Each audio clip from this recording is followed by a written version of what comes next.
Aurelio, obviously midweek game, the result wasn't what you would have wanted, but fitness-wise, first, how did all the boys pull up from that one? Any soreness or knocks that are going to play into availabilities for MacArthur? Well, we had the day off yesterday and we're back this morning. So everyone seems to have pulled up reasonably well. So we just worked with a couple of different groups today. Obviously, guys who've played a fair bit over the last month will just have a bit of a lighter session, and the others will do a fair bit of work. And then we'll have our final prep tomorrow. At this stage, everyone seems fine. But I guess MacArthur playing last night and having to travel as well. You can't use the boys can't use midweek excuses as any the midweek games as any sort of excuse, can they? No, well, we don't want excuses. We've put ourselves in this position, and I think it's a beautiful position to be in. We've, had the opportunity to play in the ACL and obviously the league, and that's what we signed up for, and we have to accept it and embrace it. So it's not a problem. I think what I really like so far, what I've seen this week with the boys, is their attitude. It's exceptional. They really want to work hard. They understand the situation that we're in with the midweek games and the travel and all those sorts of things. But the attitude is first class. I imagine you spent much of yesterday breaking down film and going over the footage of that game against Biriam. What did you find out? What are the areas you want to improve on? Well, I think the main issue, or the main area that we need to improve on, is that we get the ball from the back into the front third reasonably well, and it's just about now everyone understanding their roles and what we're trying to do in the final third. So we have a couple of habits that they're just tuned to that we need to break.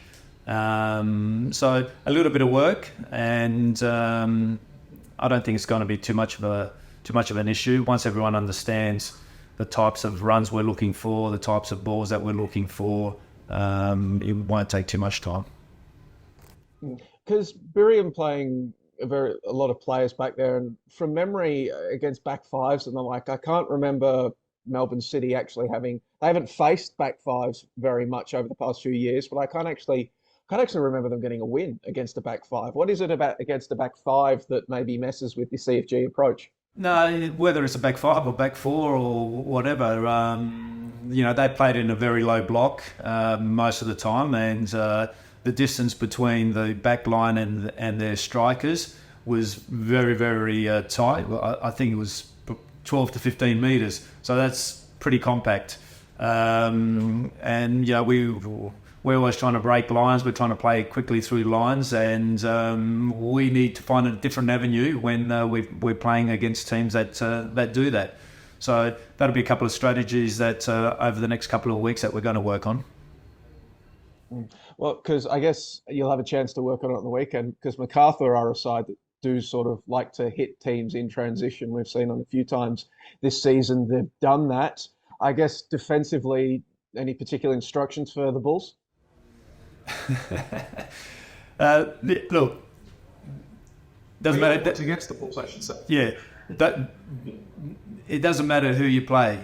The opposition always going to come up with strategies against the opposition that they're up against, and we're trying to do the same.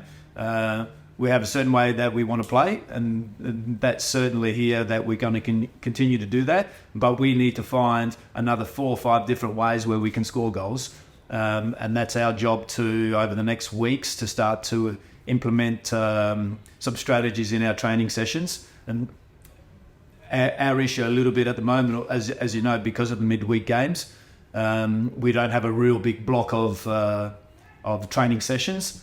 So I think we're all waiting for that 10-day break with the international week, where we can actually do a little bit of work. And in saying that, we obviously have boys missing as well with the senior team and also with the Olympic team.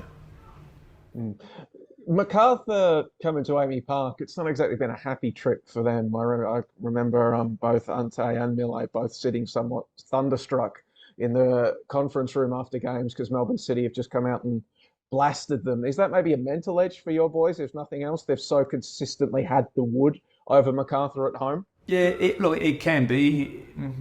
History's there for a reason, but history always can be broken. Things can change. Our objective is to come on Sunday ready to perform at the highest possible level. MacArthur are going to be here, and they're going to play as hard as they possibly can. So Joey, our focus is on what we have to do, and we have to do it better, and we have to do it for longer. You did mention a couple of the boys getting Socceroos call-ups. I know obviously the Socceroos something close to your heart as well with your time as a player and a coach there. I guess, what is the conflicting emotion? Because obviously you're ecstatic for them, but you're also probably like, you got to leave during the international break now, don't you?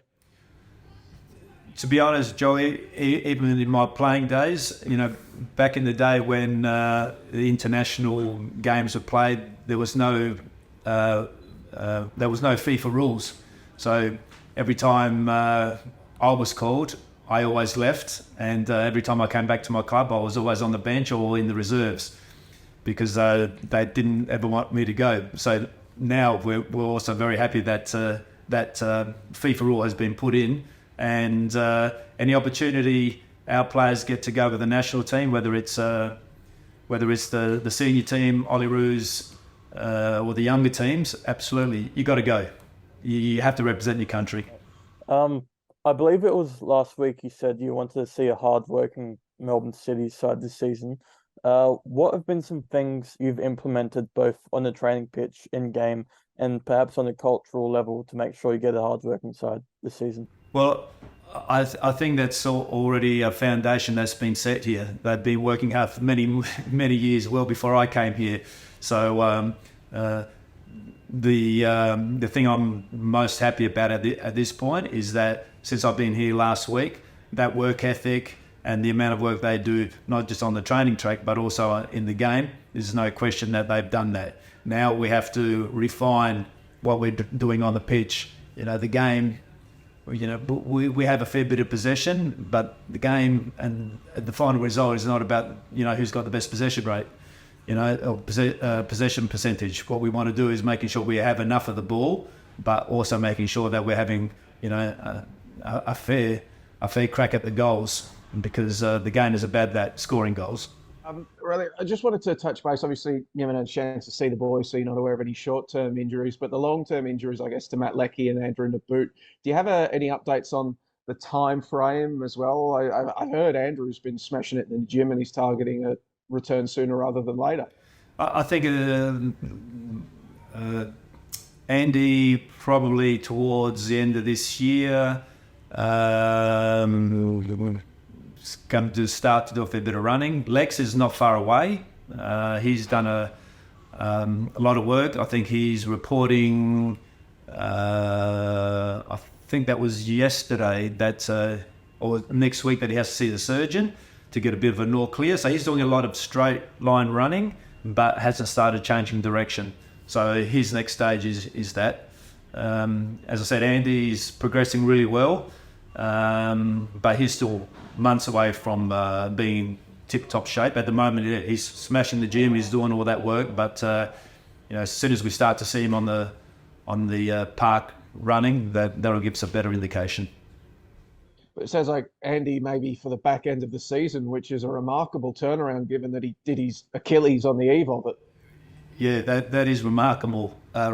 So he's ultimate pros, really looking after himself, doing the hard work.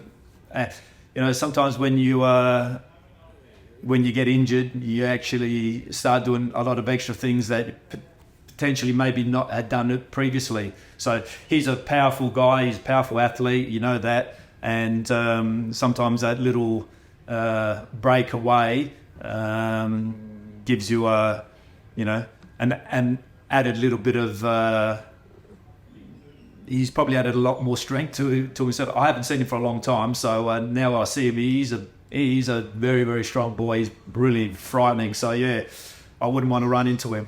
So once he's able to get back onto the track and start running and motoring, then he's going to be a massive asset for us.